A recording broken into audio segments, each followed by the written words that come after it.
7 years ago, James Hardie Industries negotiated a multi-billion-dollar settlement with asbestos sufferers, closing a shameful chapter of Australian manufacturing.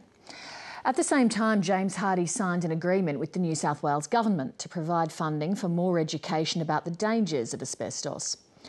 The focus of that campaign is on the so-called third wave of asbestos-related diseases, people exposed to the deadly dust particles during home renovations. Peter McCutcheon reports. If you want to get rid of asbestos properly, it's pretty hard work. You need time, safety equipment and usually expert advice. Unfortunately, if you're repairing or renovating a house more than 30 years old, there's a good chance you'll come across this potentially deadly material. But if you're tempted to save a bit of money by not going through all this rigmarole, think again. You know, why risk it? You don't risk other dangers in your life that could potentially kill you. And this is a killer. And it's hideous. These days, Carol Clintfault prefers the quiet contemplation of painting rather than home renovation. That's not only because she's recently become a grandmother, but also because she's dying of an asbestos-related disease. They told me I had mesothelioma. And to be honest, I had never heard of what that disease was. Very hard to pronounce. It was just sheer shock. It was completely out of left field. Carol Clintfault was exposed to asbestos fibres in the late 1970s, probably during home renovations. And this do-it-yourself sector is being targeted in a new awareness campaign launched in Sydney today. It is really a myth that asbestos-related disease is a situation of the past. That is not true. We're not going away. We're going to fight until we get justice for victims and their families. This shameful saga of asbestos in Australia came to a head in 2004, when asbestos victims and their supporters forced James Hardie Industries to the negotiating table, leading to the largest personal injury settlement in Australian history. The focus at this time was on the first and second waves of victims, those milling, making and directly working with the deadly asbestos. But now researchers are talking of a third wave. So the third wave are people who are exposed without being involved in asbestos occupations, so people who are renovating their homes, for instance. We know that asbestos materials were used in houses right up until the mid-1980s, so we think that there's probably there have been suggestions that one in three houses contain some form of asbestos.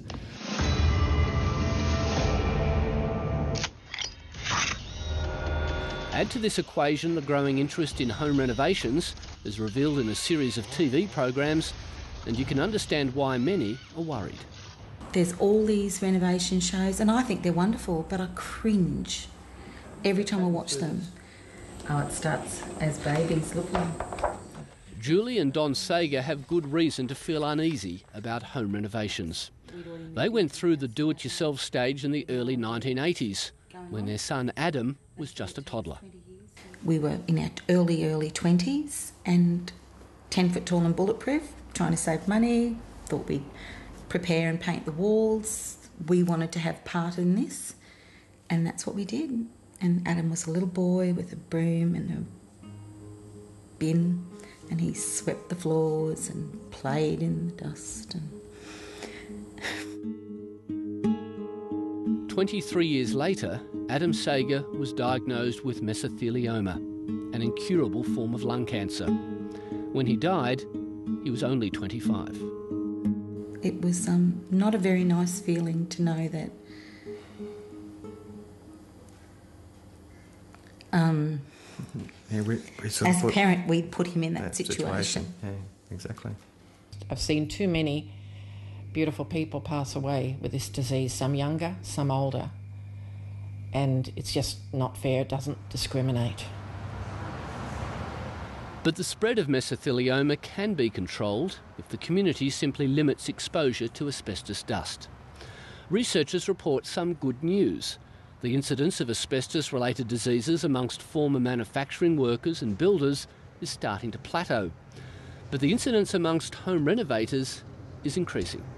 There's really no safe exposure to asbestos, and it's not something that should be treated lightly. So if you find it in your home, you should definitely seek out the experts that can help you remove it safely. There are guides that tell you the sorts of materials that you need to look out for, and if you think that there is asbestos materials, treat it as asbestos until you know otherwise.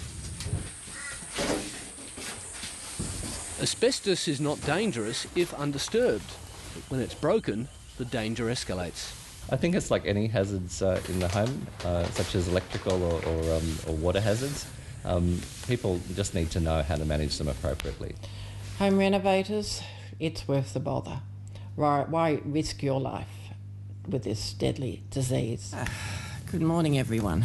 Carol Clintfolt is hoping her story and this week's education campaign can make a difference. Well, that is the first time something has been done in the 5 years that I've been diagnosed, and to me that's quite wonderful, because you talk to one more person, then they talk to another load of people, and it is starting to get the word out about don't touch. And if you'd like some more information on asbestos removal, the new website is asbestosawareness.com.au. Peter McCutcheon with that report.